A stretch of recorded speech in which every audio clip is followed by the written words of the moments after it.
भारत माता की। जिलाध्यक्ष आवाज, उसकी आवाज ठीक है क्या? उसकी रख दीजिए।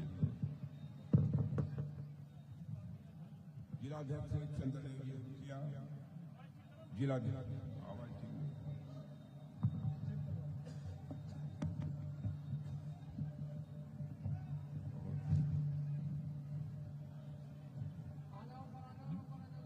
जिलाध्यक्ष श्री चंद्रदेव जी मुखिया, जिलाध्यक्ष श्री साजन जी शर्मा, जिलाध्यक्ष श्री महेंद्र शर्मा, जिलाध्यक्ष श्री रामरतन ऋषिदेव, श्री शिवेंद्र कुमार सिंह जी जीशु, प्रदेश महासचिव श्री दिनेश, श्री मनोज कुमार सिंह प्रदेश मंत्री, श्री उपेंद्र सिंह कुशवाहा प्रखंड अध्यक्ष, विपिन गुप्ता, श्री सुधीर कुमार सिंह, श्री ललन यादव, श्री ब्रजेश कुमार यादव, श्री शैलेंद्र कुमार सिंह, शिवभूषण सिंह, संजीव। आवाज क्लियर नहीं है? नहीं है? अब ठीक हुई? अच्छा बोलिएगा। श्री सुनील कुमार, श्रीमती नीलम देवी, दुर्गेश पासवान, ठीक है? अब भी ठीक नहीं है? अच्छा अब आगे देखना, श्याम कुमार, अब मल्लू सिंह, ठीक है? नहीं ठीक। रिंकू कुमारी, अरुण यादव, सुशील जायसवाल, मानस तोमर, शासिम राठौर, यशवंत सिंह पटेल। आवाज, अब आवाज आई? हाँ अब आ गई। चलो इधर ही मुंह करके बोलेंगे आप लोग। इस सभा में मौजूद मेरे सभी सम्मानित बहनों भाइयों, आप लोगों ने बहुत ही गर्मजोशी के साथ स्वागत किया है। मैं चाहता हूं, यह पुरानी परंपरा है, इस स्वागत और अभिनंदन और सलाम दुआ कभी एक तरफा नहीं होना चाहिए। इसलिए मैं भी अपनी तरफ से शीश झुकाकर आप सभी बहनों भाइयों का हार्दिक अभिनंदन करता हूं। आप सभी का मैं स्वागत करता हूं। बहनों भाइयों, यदि आज मैं आया हूं तो अपने यहां के प्रत्याशी, नाम यहां के प्रत्याशी श्री संजय कुमार सिंह के लिए वोट मांगने के लिए आया। और संजय कुमार सिंह के लिए मैं वोट क्यों मांगना चाहता हूं? इसलिए वोट मांगना चाहता हूं, जब संजय कुमार सिंह भारी भरकम वोटों से जीतकर यहां पर बिहार की विधानसभा में पहुंचेंगे और मुख्यमंत्री बनाने का सवाल होगा, तो एनडीए के मुख्यमंत्री नीतीश कुमार को अपना मुख्यमंत्री बनाएंगे। इसलिए इनके लिए मैं वोट मांगने आया। जहां तक बिहार के मुख्यमंत्री का प्रश्न है, मेरे बहनों भाइयों, आप अच्छी तरह जानते हैं, लंबे समय से वह राजनीतिक क्षेत्र में काम कर रहे हैं, लेकिन लंबे समय तक राजनीतिक क्षेत्र में काम करने के बावजूद कोई भी मां का लाल, चाहे बिहार का हो तो भारत के किसी भी राज्य का रहने वाला क्यों न हो, उंगली उठाकर नहीं कह सकता है कि मुख्यमंत्री नीतीश कुमार के दामन पर कोई भ्रष्टाचार की दाग लगी हुई हो। इसलिए मैं इनके लिए वोट मांगने आया। हमारे प्रधानमंत्री मोदी जी के नेतृत्व में एनडीए इस समय सारे देश में काम कर रही है। केंद्र में भी इस समय हमारे प्रधानमंत्री के नेतृत्व में एनडीए की सरकार चल रही है। और इस एनडीए की सरकार में भी लोजपा के लोग मंत्री हैं, यानी श्री चिराग पासवान उसमें मंत्री हैं। इसलिए मैं आप सबके वोट मांगने के लिए आया हूं। बहनों भाइयों, हम एक विकसित राज्य बनाना चाहते हैं बिहार को, इसलिए वोट मांगने आया। और आपने देखा होगा कि 31 जनवरी को नवंबर 31 अक्टूबर को जारी हुआ था घोषणा पत्र। अच्छा, 31 अक्टूबर को ही घोषणा पत्र जारी हुआ था। बहनों भाइयों, मैं मानता हूं कि एनडीए का यह घोषणा पत्र यह कोई सामान्य चुनावी घोषणा पत्र नहीं है, बल्कि यह बिहार को ऊंचाइयों पर ले जाने की एक अटल प्रतिज्ञा है। हमारे एनडीए के अब तक के राजनीतिक इतिहास के पन्नों को पलटकर आप देखिए, एनडीए ने जब जो कहा है उसको अक्षरशः ने पूरा किया है, चाहे उसके लिए उसे कितनी भी कीमत क्यों न चुकानी पड़ी। बैठिए। चाहे उसके लिए कितनी भी बड़ी कीमत क्यों न चुकानी पड़ी हो, क्योंकि मैं मानता हूं कि राजनीतिक क्षेत्र में काम करने वाले किसी भी व्यक्ति के कथनी और करनी में कोई अंतर नहीं होना चाहिए। लेकिन आजाद भारत में लंबे समय तक नेताओं की कथनी और करनी में अंतर होने के कारण ही भारत की राजनीति और भारत के नेताओं पर से जनता का विश्वास धीरे धीरे समाप्त होता चला गया। लेकिन आपने देखा होगा पिछले कुछ वर्षों में एनडीए ने बराबर कथनी और करनी के अंतर को मिटाने की अपनी तरफ से भरपूर कोशिश की है। हम जो कहेंगे हम उसे पूरा करेंगे, चाहे यहां का एनडीए का घोषणा पत्र हो, चाहे केंद्र का एनडीए का घोषणा पत्र हो।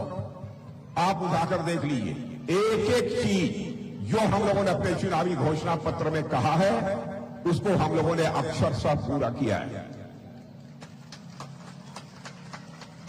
मैं आपको याद दिलाना चाहता हूं, 2014 का चुनाव चल रहा था।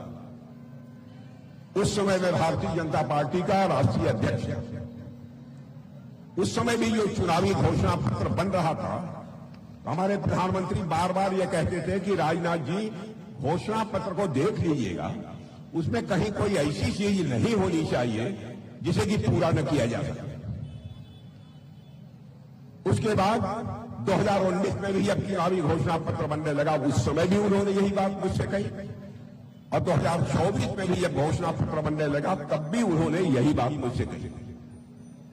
मैं आपसे कहना चाहता हूं, यह पढ़े लिखे लोगों का क्षेत्र है। आप हमारे 14 के 19 घोषणा पत्र को उठाकर देख लीजिए बहनों भाइयों, जो जो हम लोगों ने कहा है अक्षरशः उसका पालन किया है। नेताओं की कहने और करने में अंतर नहीं होना चाहिए, यह हमारी एनडीए की बिल्कुल साफ सोच, इसीलिए हम लोगों ने किया है। और जो घोषणा पत्र हम लोगों ने जारी किया है, मैं यह कहना चाहता हूं, यह कोई सामान्य चुनावी घोषणा पत्र नहीं है, बल्कि यह बिहार प्रदेश को ऊंचाइयों पर ले जाने की एक अटल प्रतिज्ञा। बहनों भाइयों, यह केवल एक साधारण दस्तावेज नहीं है, यह बिहार के भविष्य की एक रूपरेखा है। यह बिहार की यात्रा का एक रोड मैप है।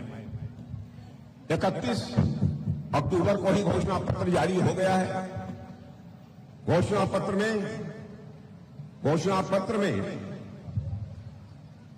आप देख लीजिएगा, जो जो भी बातें कही गई है, मैं बहुत विस्तार में जाकर उसकी चर्चा यहां नहीं करना चाहूंगा, लेकिन पढ़ लीजिएगा और पढ़ने के बाद यह पक्का भरोसा रखिएगा कि 5 साल के अंदर एक घोषणा पत्र में कही गई एक एक बात को हम पूरा करेंगे ही, नहीं तो फिर जनता के बीच अपना चेहरा दिखाने के लिए हम किसी भी सूरत में नहीं जाएंगे।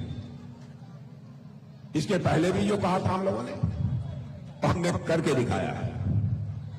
और मैं एक आपको उदाहरण केवल यहां पर मैं देना चाहता हूं। 2014 का जब चुनाव हो रहा था, उस समय भी हम लोगों ने कहा था कि 2047 समाप्त होते होते हम भारत को दुनिया का एक विकसित देश बनाना चाहते हैं। लोगों ने कहा था अब यह कैसे संभव होगा, क्योंकि भारत तो गरीबों का देश है,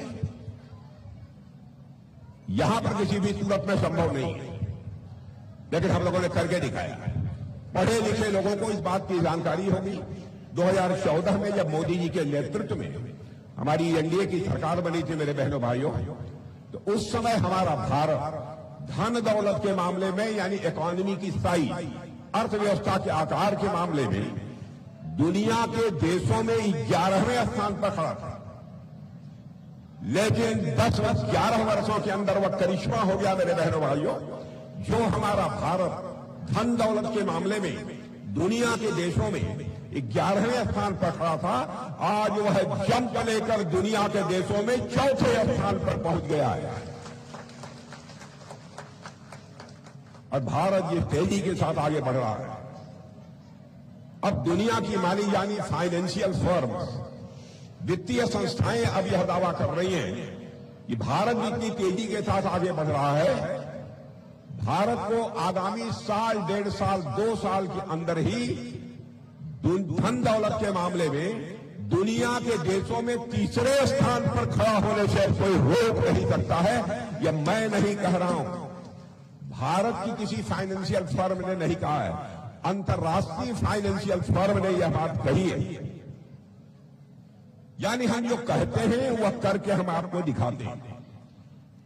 आपने लंबे समय तक 15 वर्षों तक, इसके पहले नीतीश जी के पहले लालू जी की सरकार देखिए, आरजेडी की सरकार, आरजेडी और कांग्रेस की मिलीजुली सरकारों को भी काम करते हुए आपने देखा है। बहनों भाइयों, क्या हाल थे? क्या नीतीश जी की सरकार में आपको वह परिवर्तन नहीं दिखाई दे रहा? परिवर्तन साफ साफ मैं समझता हूं कि हर जागरूक व्यक्ति को दिखाई दे। इसीलिए मैं आपसे यहां पर वोट मांगने के लिए आया। हमारे प्रधानमंत्री जी ने भी कहा था कि हम 5 लाख रुपए तक का मुफ्त इलाज कराएंगे गरीबों का। बहनों भाइयों, वह सिलसिला प्रारंभ हो गया, यहां पर भी चल रहा होगा। और अभी हम लोगों ने घोषणा पत्र जारी किया है, उसमें भी यह कहा है जो लोग छूट गए हैं उनके लिए भी व्यवस्था होगी। 50 लाख नए पक्के मकान भी बनाए जाएंगे यहां पर। सामाजिक सुरक्षा पेंशन आपको दी जाएगी। हर जिले में एक फैक्ट्री होगी, हर जिले में एक फैक्ट्री होगी।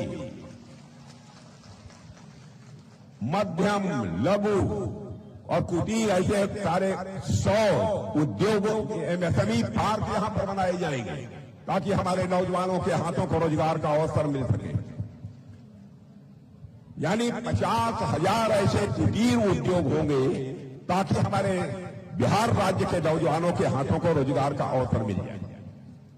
भारत का रक्षा मंत्री होने के नाते मैं आपको बतला रहा हूं, और हमारे चुनावी घोषणा पत्र में इसकी घोषणा भी हुई कि बहनों भाइयों, बिहार में भी जैसे उत्तर प्रदेश में और तमिलनाडु में डिफेंस कॉरिडोर बना हुआ है, वैसे बिहार में भी एक डिफेंस का कॉरिडोर बनाया जाए। अब डिफेंस का कॉरिडोर में क्या काम होगा? ऑपरेशन सिंदूर जानते हैं ना? जैसे जैसे हथियारों का प्रयोग हुआ था बहनों भाइयों, वैसे वैसे हथियार, वैसे वैसे औजार अब बिहार की धरती पर भी बनेंगे। इसीलिए हम लोगों ने फैसला किया है कि डिफेंस कॉरिडोर बनेंगे। बातें बहुत सारी यहां के जितने तीर्थ स्थान हैं, उन तीर्थ स्थानों के विकास के लिए क्या किया है हमारी सरकार, उसकी भी आप सबको जानकारी है। तीनों का पूरा विकास होगा। मैथिली भाषा जो आप बोलते हैं, मैथिली भाषा को सबसे पहले इस आजाद भारत में संवैधानिक दर्जा भी किसी ने दिया है तो हमारी सरकार ने दिया है। बहनों भाइयों, हमारी सरकार ने दिया है। भारत का संविधान और मिथिला भाषा में भी आपको पढ़ने को मिलेगा। यानी देश का मस्तक लगातार ऊंचा हो रहा है। बिहार के बारे में भी अब सारे भारत में लोगों की धारणा बदल गई।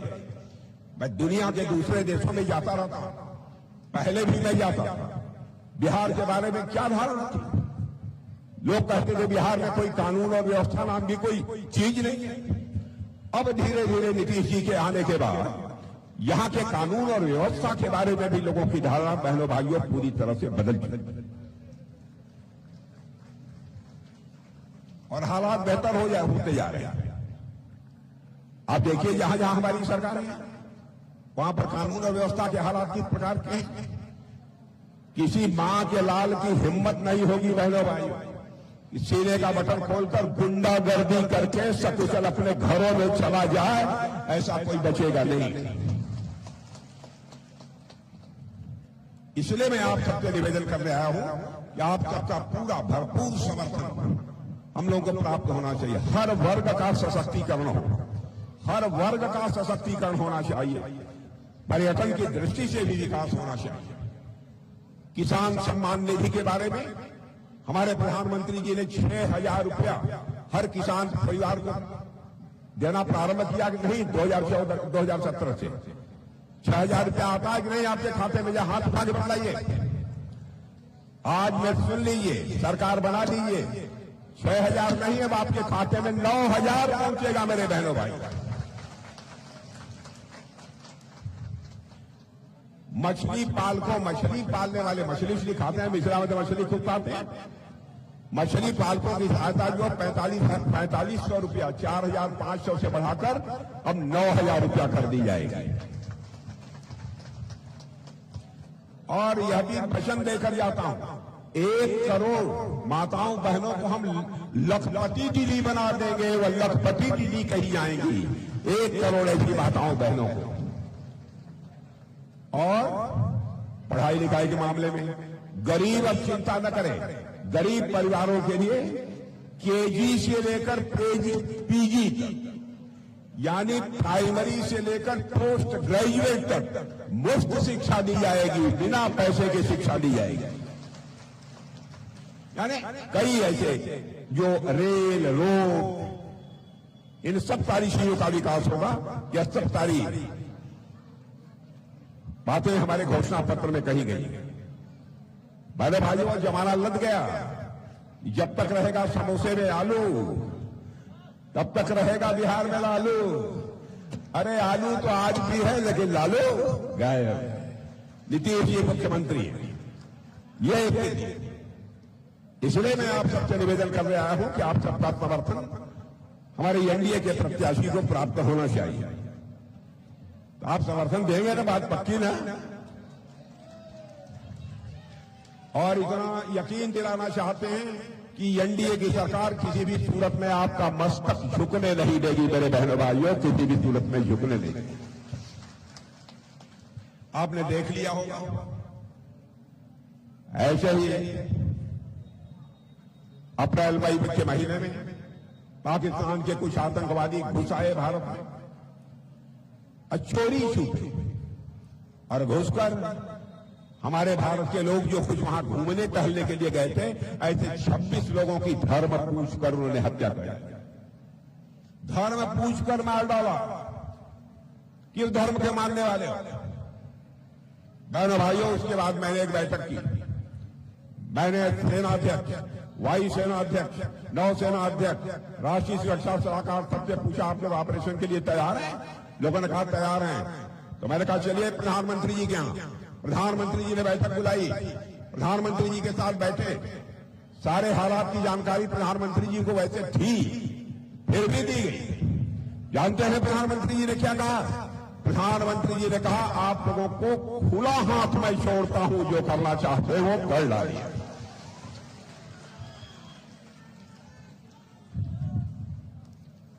और उसके बाद क्या हुआ मुझे बताने की कोई जरूरत नहीं। बहनों भाइयों, हम लोगों पर आरोप लगाते हैं जाति और धर्म के आधार पर हम लोग राजनीति करते हैं, या कांग्रेस और आरजेडी के लोग जाति और धर्म के आधार पर राजनीति करते हैं। हम लोग जाति और धर्म के आधार पर राजनीति नहीं करते हैं। हम राजनीति करते हैं तो इंसाफ और इंसानियत के आधार पर राजनीति करते हैं। और इतना बड़ा हमला आतंकवादियों का हुआ हमारे भारतवासियों के ऊपर। हम लोगों ने यदि चाहा होता तो पूरे पाकिस्तान जहां के आम नागरिक रहता है वहां पर भी हम लोगों ने हमले कर दिए, लेकिन नहीं किया। मैंने भी कहा कि तय कर लीजिए कहां कहां आतंकवादी ठिकाने हमारा होना चाहिए, टारगेटेड किया जाना चाहिए। तो आतंकवादी ठिकानों को ही टारगेट किया जाना चाहिए। और बहनों भाइयों, हमारा निशाना इतना सटीक था कि उनके 9 आतंकवादी ठिकाने थे, 9 के 9 को हम लोगों ने जय श्री राम बोल दिया। और देखिए हम लोगों का बड़प्पन, ये लोग हम लोगों को कहते हैं कि धर्म और जाति के आधार पर राजनीति करते हैं। हम लोगों ने उन्हें मारा तो बहनों भाइयों उनका धर्म पूछकर नहीं मारा, लेकिन उन लोगों ने हमारे लोगों को मारा तो धर्म पूछकर मारा। हमने ही उन्हें मारा, धर्म पूछ कर नहीं, उनका कर्म देख कर मारा था मेरे बहनों भाइयों, कर्म देख कर मारा। माने भारत तो ऐसा देश है जिस देश के रहने वाले ऋषि और मनीषियों ने केवल भारत की सीमा में रहने वाले लोगों को ही अपने परिवार का सदस्य नहीं माना है, बल्कि पूरे विश्व की धरा पर रहने वाले जितने भी लोग हैं सभी को अपने परिवार का सदस्य मानते हुए वसुधैव कुटुंबकम, यानी पूरी दुनिया हमारा, पूरा विश्व हमारा परिवार है, यह संदेश दुनिया की सभी देशों को यदि किसी देश की धरती से गया है तो केवल हमारे और आपके देश की धरती भारत से गया है बहनों भाइयों, दुनिया के किसी दूसरे देश की धरती से नहीं गया। इसलिए मैं आप सबसे कहने आया, एनडीए की एक विश्वसनीयता है, इसकी एक साख है, जो कहती है वो करती है। इसलिए आप सबका भरपूर समर्थन प्राप्त होना चाहिए। इसलिए संजय जी को चाहे जैसे भी अब जिता दीजिए। देखिए, बहुत लंबा चौड़ा भाषण देने के लिए मैं आज खड़ा नहीं हुआ, क्योंकि कई सभाओं को संबोधित करके आ रहा हूं और आगे भी अभी कई जगह जाना है। आप लोग जिता देंगे पक्का? पक्का ना? पिछली बार तो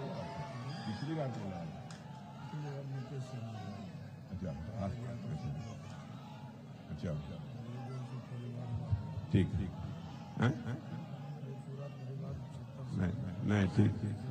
नहीं, ठीक तो जीत जाएंगे पक्का? क्या रहा? एक बात मैं बता दूं, देखिए आज लंबा भाषण मैंने जानबूझ के नहीं किया है, थोड़ा किया है, 15 मिनट बोला हूं।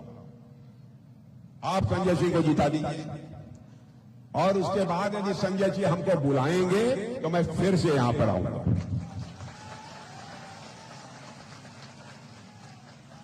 और बहनों भाइयों, यदि मैं दोबारा यहां पर आऊंगा, फूलों की हार पहनने के लिए नहीं आऊंगा, अपना स्वागत कराने के लिए नहीं आऊंगा।